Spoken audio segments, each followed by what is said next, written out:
వేణుగోపాల్ రెడ్డి గారు, లక్ష్మణ్ రావు గారు, బీటీ నాయుడు గారు, వెంకటేశ్వర్ల గారు ఇష్యూ గురించి మాట్లాడారు అధ్యక్ష. ప్రధానంగా ఎన్డీఏ ప్రభుత్వం అధికారంలోకి వచ్చే ముందల చాలా స్పష్టంగా ఎంతమంది బిడ్డలు ఉంటే అంతమంది బిడ్డలకి ఇస్తామని హామీ ఇస్తాం జరిగింది. ఆ హామీకి మేము కట్టుబడి ఉన్నాం. రెండో అంశం అధ్యక్ష, అందుకే గైడ్ లైన్స్ రూపొందించడానికి కొంచెం సమయం కావాలని అడిగాం. నేను కూడా ఇది కొంచెం సీరియస్గా తీసుకుంటున్నా. మంత్రులందరితో కూడా మేము చర్చిస్తున్నాం. గతంలో జరిగిన లోటుపాట్లు జరగకూడదనేది మా లక్ష్యం. మీరన్నట్టు గతంలో 15,000 రూపాయలని, తర్వాత అది కాస్త నెక్స్ట్ ఇయర్ 14,000కి అయింది, తర్వాత 13,000కి అయింది.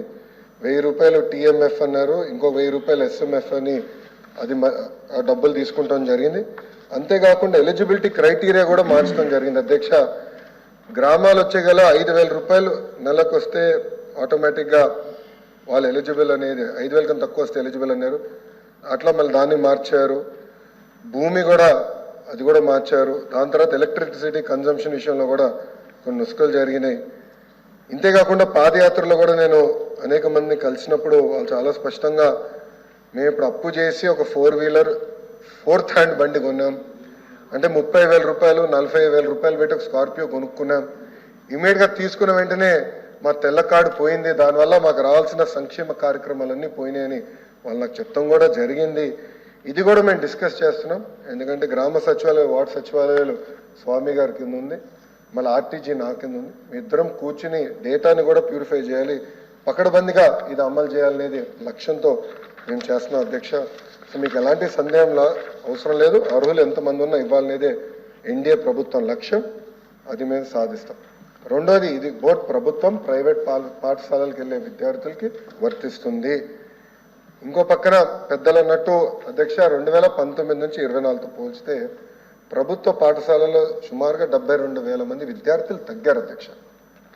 ఇది కూడా మేము చర్చిస్తున్నాం. ఎందుకంటే నాడు నేడు కార్యక్రమం ద్వారా వేలాది కోట్ల రూపాయలు ఖర్చు పెట్టిన విషయం వాస్తవం.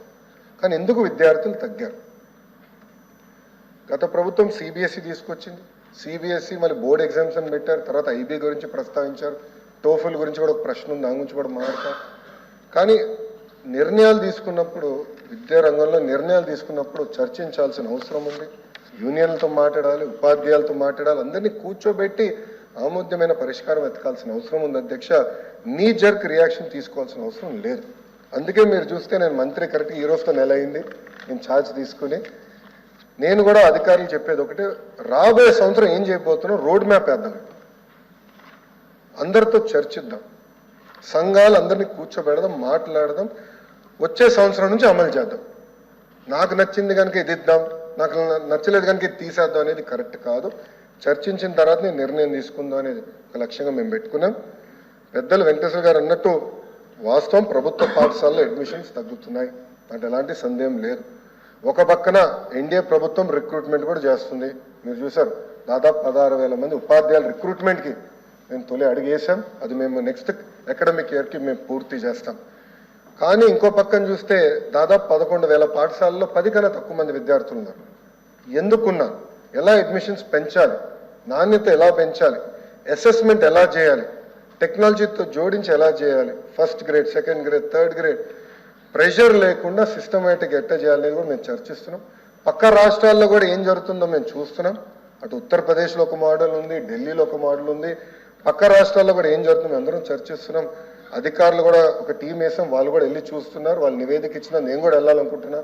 వెళ్ళి ఏం చేస్తున్నారో మోడల్ చూసి మన రాష్ట్రానికి కరెక్ట్ మోడల్ ఏంటనేది రూపొందించి అది మీ ముందర పెట్టి అందరు అభిప్రాయాలు తీసుకున్న తర్వాత మళ్ళీ ఆంధ్ర రాష్ట్ర ప్రజలు తల్లిదండ్రులు ముందర పెడతా వాళ్ళ అభిప్రాయాలు సేకరించిన తర్వాతనే వచ్చే అకాడమిక్ ఇయర్ నుంచి మేము అమలు చేస్తాం.